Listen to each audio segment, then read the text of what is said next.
Welcome back to my tutorial in my Rust series, and today we're going to be covering vectors.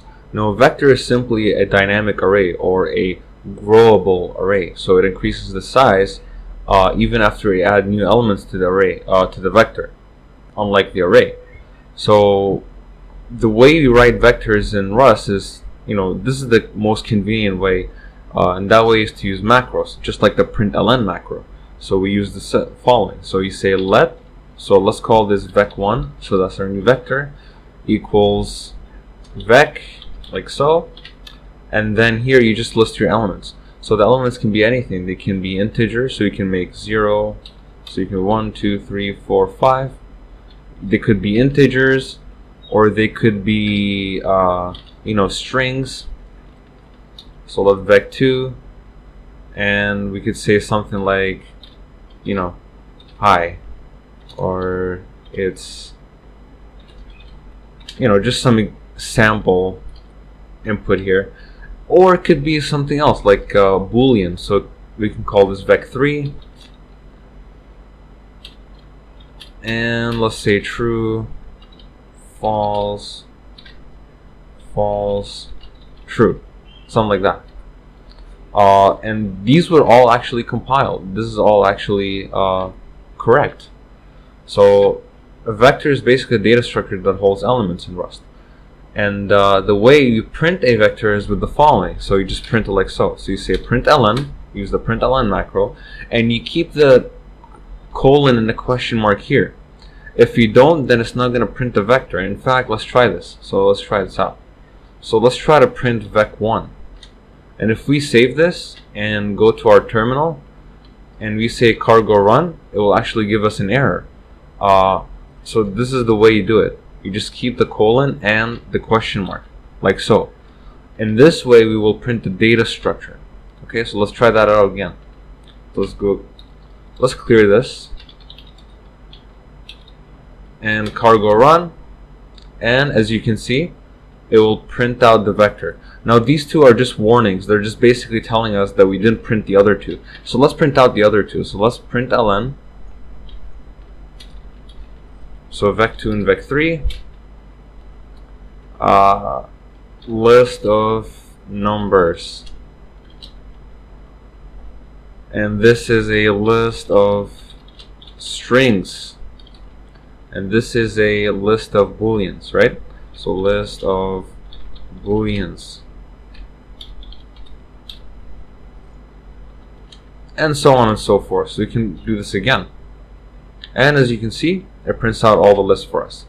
So these are all the valid ways of printing a vector or displaying a vector.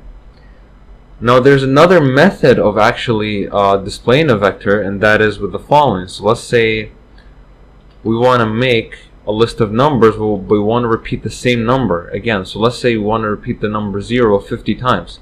We don't have to write the number 0 50 times. There's a special macro for that as well. So let's say let vec4 equal vec, and then let's say you want to repeat the number 1 50 times. So you say 1 semicolon and then 50. Okay, so that's what it exactly do. So let's call this a repeated list. Okay, so this is vec4 list repeated. Okay, so this is a repeated list. So let's check it out.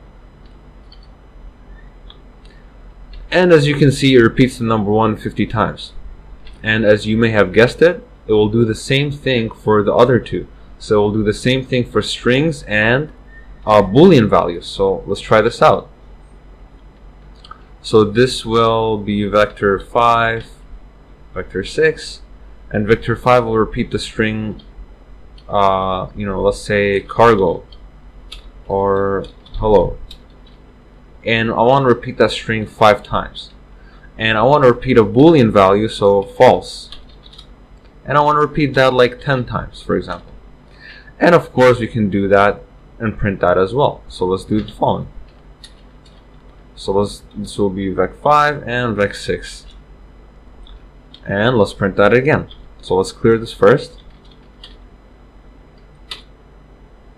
And as you can see, it repeats the list of hellos and the list of false. Okay, So that's for printing vectors.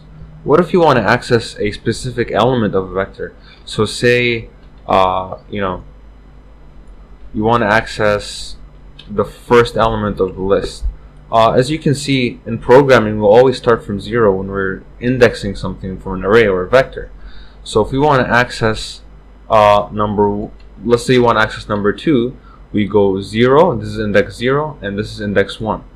So we want to print ln index the second number in vec1 is,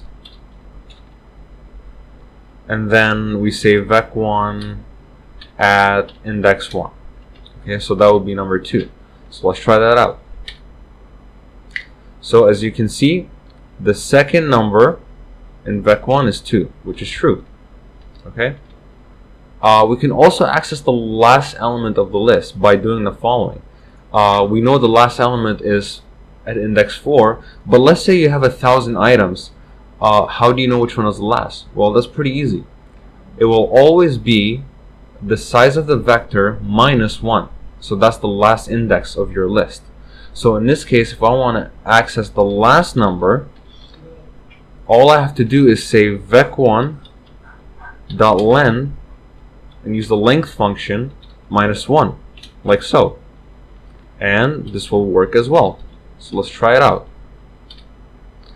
And as you can see, the last number in vec1 is 5. Okay, so that's how we access numbers in a vector.